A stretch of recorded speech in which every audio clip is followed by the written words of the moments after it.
I'd like to call this meeting to order at 6:30. Would everybody please stand for the pledge? 5:30. I pledge allegiance to the flag of the United States of America and to the republic for which it stands, one nation, under God, indivisible, with liberty and justice for all. Amber, would you please note all board members and admins present? And then, board, you have an agenda in front of you. Thank you. Board, you have an agenda in front of you. Are there any changes? And if not, may I have a motion to approve the agenda? So moved. All in favor say aye. Aye. Motion carries 5-0. Next up, we have reports, community inputs. Do we have anybody? You look for a shovel. Okay, perfect. Next up, we have business items for discussion, safety training for the bus team.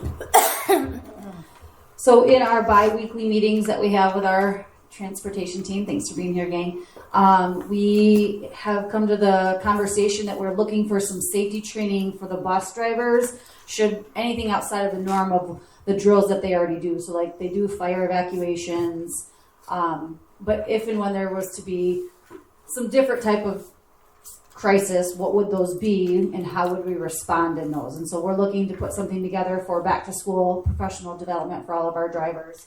So that will be coming. CPI for all staff updated. So CPI is crisis prevention intervention. We have teachers that are trained in that in different levels. So I know Sean's trained in that, I'm trained in that, Trace is trained in that. And what that does is it teaches us as professionals to how to de-escalate situations, how to respond when a student is maybe in crisis.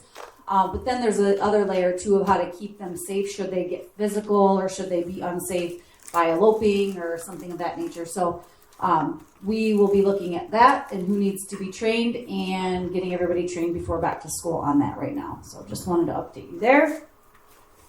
31N6 funding is for like therapy and counseling. So we have our counselors and our social workers that do their positions. But then let's say we've got a student that we're talking to because of a behavior situation and we identify that maybe some supports in the household or some supports additional to what the school can provide may be necessary. So we do a referral to our 31N6 therapists who Hillary Diebold runs for us. And there's funding for that. There's not a ton of funding for that. But what we identified is that we were having the therapists do training and it was taking money away from the kids and they weren't really using the training. So we are going to allot that money back to paying for services of the students. So that's a good find there.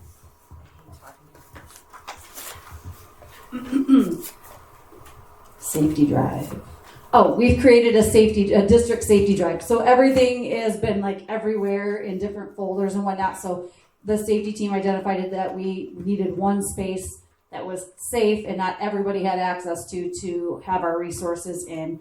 So that's just another upgrade that we've done.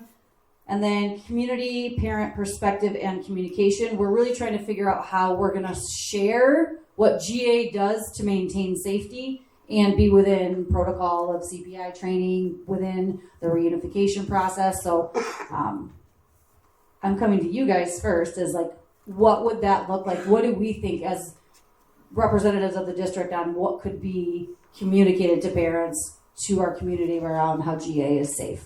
We did the safety video. We've posted like our different holds or secure modes and things like that. Is that enough? Is that good? Do we need more? Those are the things I'm thinking through right now. So that's our discussion for safety.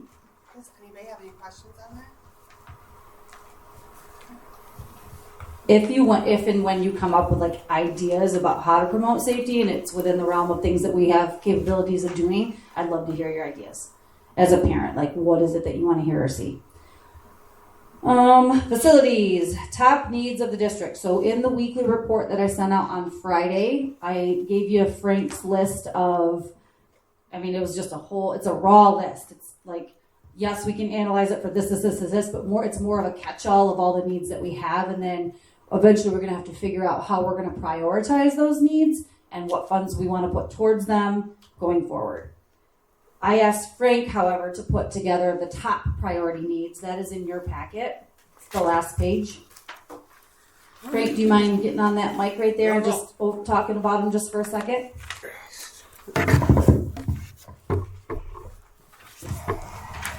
Good afternoon, everyone. I guess we'll do the projects before the construction management stuff.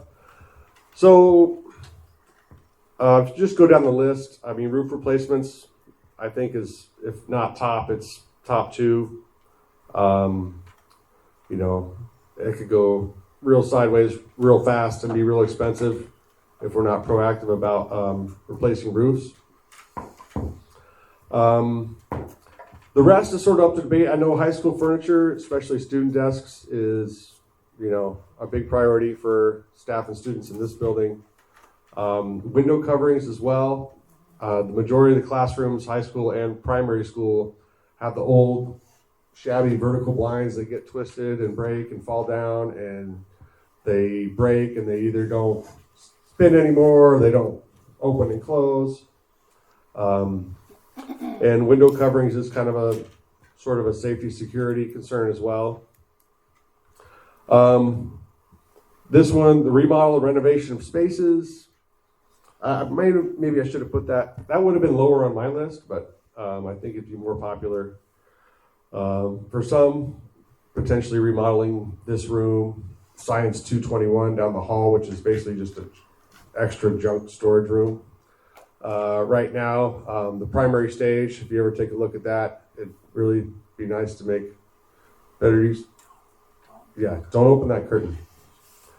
Transportation / maintenance / storage facility. I mean, basically what we have now at Battle Creek Street is, you know, while still functional, in very poor condition, and we'd be looking to something that serves the same purpose, only upgraded, ideally with more storage capacity for extra assets the district has.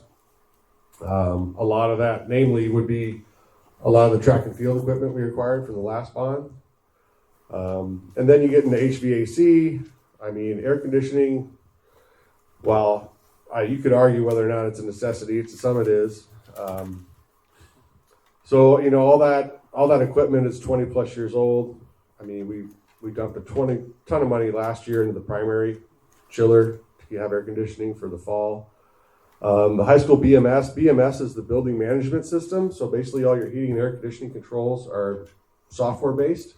There's no thermostat you can go to and switch from heat to cool. It's all electronic. Well, that software is, it was last updated in 2014, so 10 years ago, and it's no longer supported.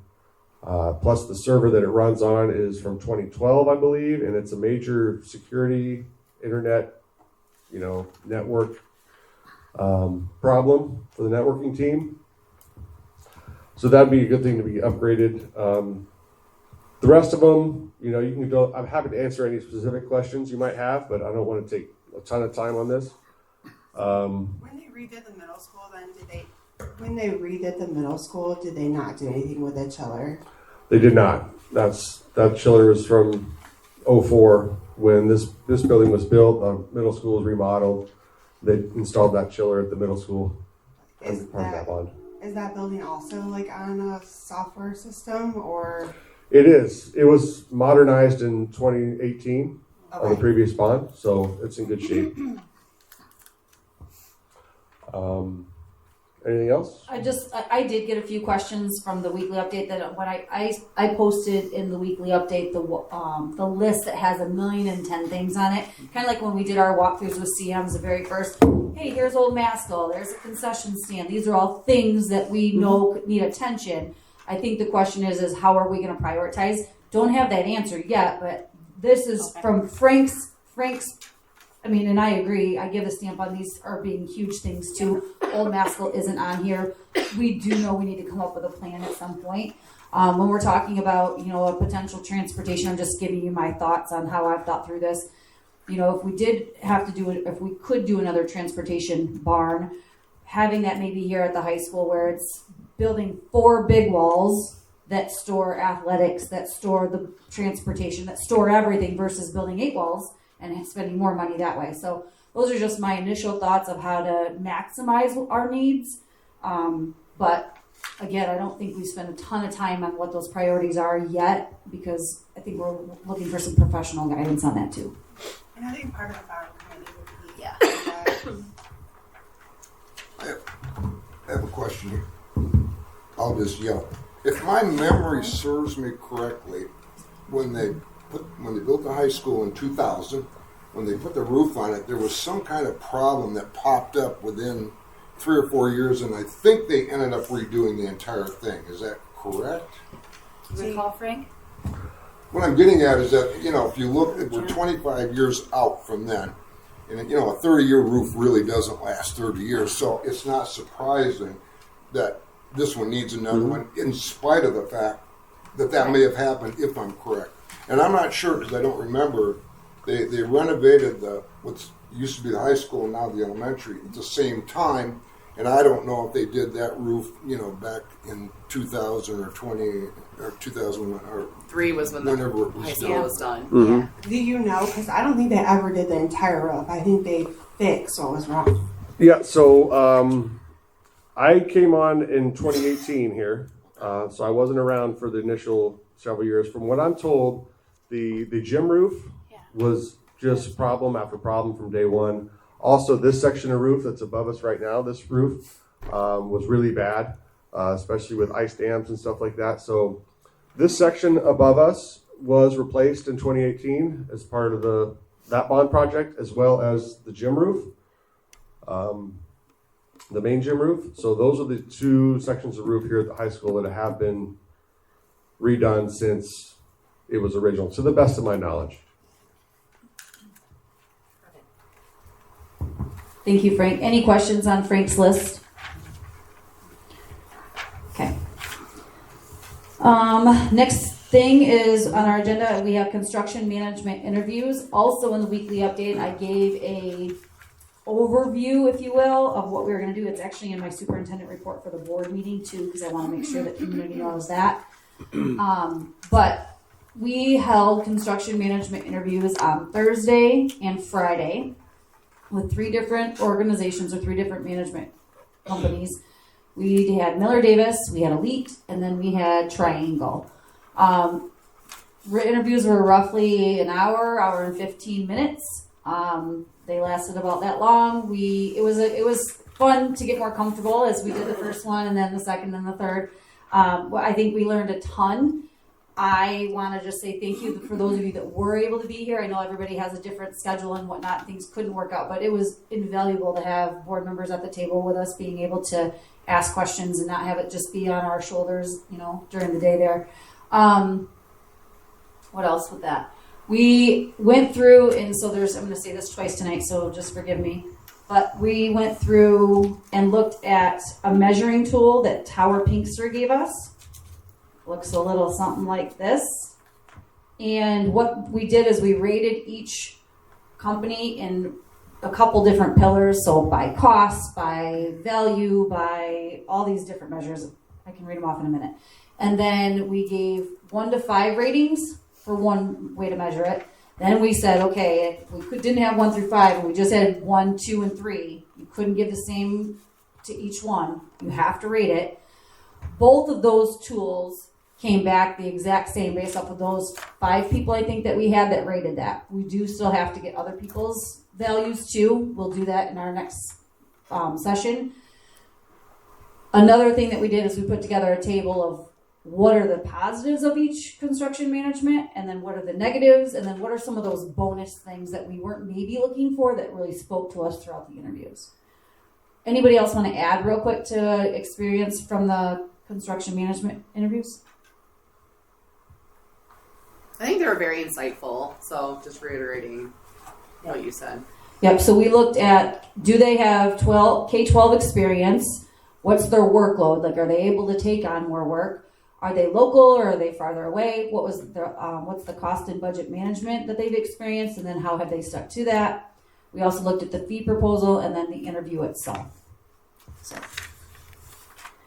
we have a timeline of talking about it today at today's board meeting, and then also getting a special meeting together to really make a decision, so then we can offer out. Anything more with construction management? So the construction manager will be vital in the pre-bond planning, helping us not only to prioritize our needs and wants, but also the main big thing is to put costs estimates to those. These companies are involved in construction, day in, day out, week after week, year after year. They're going to have a much better ability to get a reasonable, accurate estimate for, what's this roof going to cost? In reality, it's not going to get done for a year and a few months, right? Even if, we start planning in November. So they have the ability to forecast those costs more accurately and help us when we get some numbers next to this list. It's going to help us select our priorities. Can I ask one more question about his little list? Because I saw at the bottom here that there's the food service, high school cooler, and freezer update. Is that something that would actually go on the bond, or is that something that could be taken out of the food service budget? I know we took, when we bought a freezer, was it the freezer for the middle school? It came out of food service budget because they had such a Excessive one. Yeah, and so that was my only other question for this one, is that something that could be under the food service budget? Okay. It certainly could. I don't know where their budget's at. Okay. Or what is it called on there? It's just called It's a high school food service. cooler and freezer High update. school cooler. Yeah. Thank you. Yeah, the main reason that's on there, just so everyone's aware, is the refrigerant in those systems is old R22 that's no longer manufactured. So the cost per pound just keeps going up and up and up, and eventually it'll never be available. So It's just hard to believe that this building is still old. Okay, that was facilities. I think we're good there. We're gonna have a lot more discussion around CM stuff later, but transportation discussion. do I need to stay for the later today? I think No? Okay. Thank you. transportation. So we have our van policy. So the committee, well, we had the vans, and we didn't have a policy for the vans. So we discussed in our policy committee that we needed to create one. So we putzed around. We were going to create one as a team, and then we said, you know what? Let's go to the experts. They run. Auxilio has protocols for policy for vehicles and whatnot. So we asked them to help partner with us on that. They created the van policy. The policy committee for the board read it. We went over a few little details. I did get some feedback from some of you through the last, when I put it in the last one. And then we need to get it to Neola, which Chris Rice did. Too many papers here. Hold on, please. So it's, we're doing our first reading for school van usage. So do they have that, Amber? Do they have this policy? In the regular packet? Okay. So let me just give you an overview of some of the feedback that was in there. For authorized users, which I know we've had a lot of conversation on, that's going to be only authorized employees or volunteers designated by the school district may operate the van.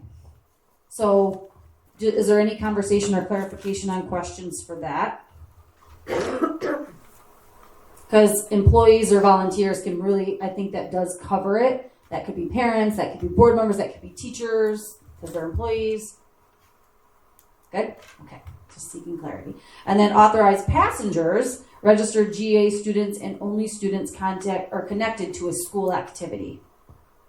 So we really discussed how I did bring up the situation to, let's say this summer, I have a bunch of teachers going up to Grand Rapids, and rather than paying them all mileage, would it be financially responsible to say, okay, why don't you all jump in the van and we just have the van go up there so that we're not paying that mileage, but we're using the van because it's not needed for students or routes. So I think the only thing that the committee suggested was that, or otherwise authorized by the superintendent for a reason. Fair. But it wouldn't be priority over students. Well, yeah, she would authorize us. Do we have students that go to other schools that would be in the vans potentially? How we do loop services or what have you? Are you talking about in the summertime? Well, Any no, case, like a Kalamazoo student that hops in with us on the way to Norris or whatever. We do hub busing. I don't think we've done hub vans yet. We have students that go to Parchment. They come to GA. We take them and bring them over to Parchment for their services, and then go and pick them up and bring them back here. So that's a good question. Yeah, there's still, I guess, in our mind, they're still considered GA because they're technically They're GA. They're just getting their service outside. right. Yeah. Yeah, they're getting their services Yep, in I Parchment. Okay, I Yeah. understand that. But like if we were to go to Camsey and drop off some kids there, and there were 2 Climax kids, let's say, and it worked for us to hub that out. Actually, the superintendents have been having conversation just about how could we network more together because it's just so individualized. So yeah, I'm not sure. Okay. Oh, or I didn't know, like, when we had the emergency, too, I think you guys did use the vans to go help the trailer parks. Like, That just was situations like that. But if you put otherwise, yeah, yeah. then that would be good. I remember getting that call when I was in that van. Oh. Okay, let's see. So this will be our first reading tonight. So just giving you the prelude of this is the conversation for a little bit later. And then, so thank you thanks to Jess and Lynette and Miranda for being able to help create that to get us started. Yeah, Miranda did most of it. Basically, all she did was just take it from like what was already there on the different pages and just tried to create Just very helpful. one instead of Don't Say, it remake didn't the seem whole that thing. five. Right? Yeah. So currently to the transportation team, and if you guys want to step in and chat at any point, Right here. we're creating our communication plan for back to school. So our outcome for the back to school for transportation is to have the smoothest first 2 weeks of bus routes that we possibly can. So we're backwards designing first day of school transportation. And when do you have to submit your information? When will we send out your communication to that? When are we going to do our practice routes and so on? So we are going to be starting in early August, and I think that's going to ruffle a little feathers because I think parents wait till the last minute. But in order to create those first 2 weeks to be super safe and smooth, there is going to be a lot of communication about it. You have to have your forms in. You have to have them updated in order to get transportation so that we can make it as smooth on everybody else doing their job right. Well, we did talk about like if a kid is already at an established route and it's easy to just throw them on last minute, we could do that. But to reroute those in the first 2 weeks is just too messy. So we're working on that, what that plan is. I have our art teacher working on a bus costume right now so we can do a few videos. Like, yeah. Lynette, you didn't know you were going to wear that, did you? Absolutely. All right. So that's really it on transportation. Any questions on any of the things with safety, facility, and transportation that you guys have? All right. Anything from you guys? All right. We are good to go then, and then we are done with this unless there's any other questions. I take it there's no public participation. I have van questions. Am I allowed to come ask? Yeah, you can just put your name down on that. Okay. You can do that afterwards. I'll write it down. Okay, I have 2 questions. You don't have to answer them. I'm sorry. Yeah, we can't answer. She'll get back. This is violent. Okay, so when I have 2 questions, you can answer me later, whatever.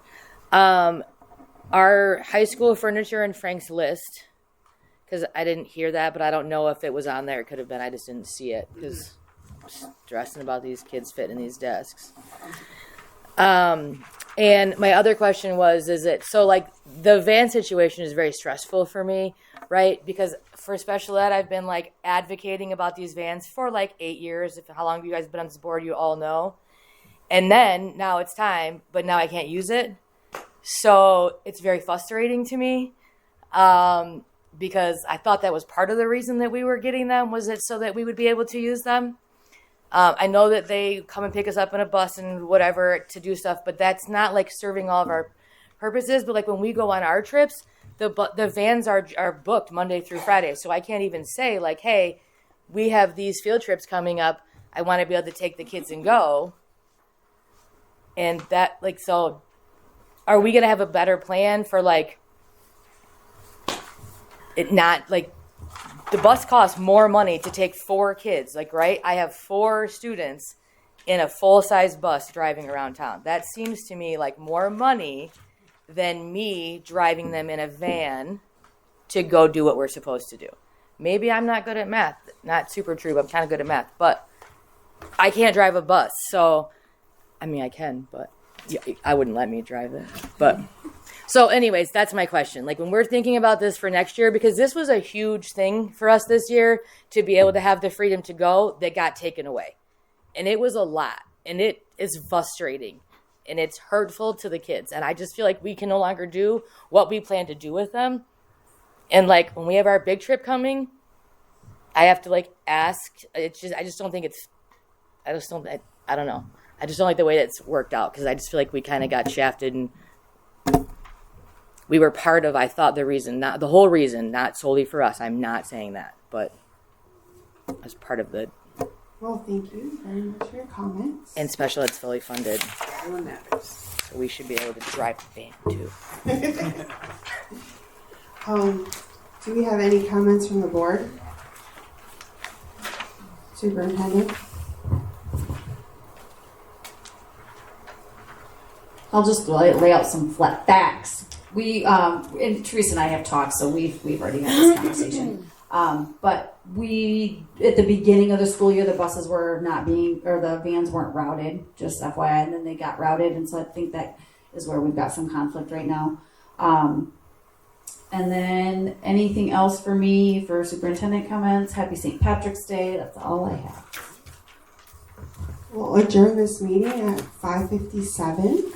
We have 3 minutes until our next meeting.